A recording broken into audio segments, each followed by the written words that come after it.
खुलुमबाय स्टुडिअ दं आं राजीव बसुमतारी कक्राझार जिल्लानि सिङाव थानाय गसाइगाव चौधुरी गार्डनि राजा नार्जारी मुंनि गंसे थालिर बागाननिफ्राय आखाइजों बानायनाय हाथियार हमनो हादों आरो बे हाथियारजों लोगोसे सानै सुबुंखौ बे समाव खादों ब्रिन्दा नार्जारी आरो रिपन नार्जारी मुंनि सानै थालिर बागान नेग्राफोरखौ बे समाव सन्देहजों खानायखौ बे समाव नुनो मोननाय जादों। गसाइगाव चौधुरी गार्डनि मोनसे थालिर बागाननि थं सायाव हाथियार बोखांनो हादों आरो बे समाव आसाम पुलिस आरो SSB नि जयेन्ट अपारेशनाव बे हाथियारखौ बोखांनो हायो होननानै पुलिस हान्जानिफ्राय बे समाव फोरमायदों।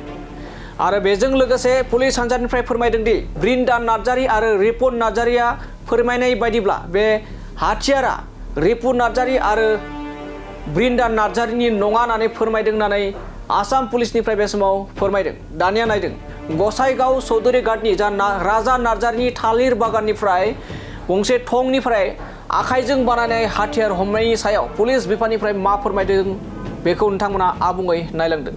এইটো আমাৰ পুলিচ আৰু SSB তৰফৰ পৰা এটা খবৰ আছিলে যে বাগানৰ ভিতৰত এটা আৰ্মছ এটা লুকুৱাই ৰাখিছে।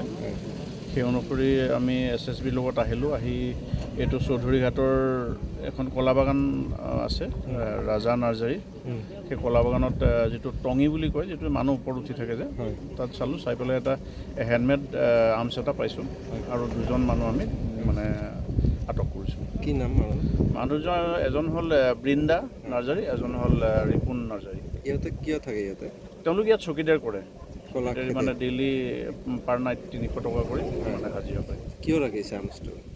এতিয়া তেওঁলোকে কৈছে যে আৰ্মছটো বেলেগে ৰাখি গৈছে, তেওঁলোকৰ নহয় বুলি কৈছে।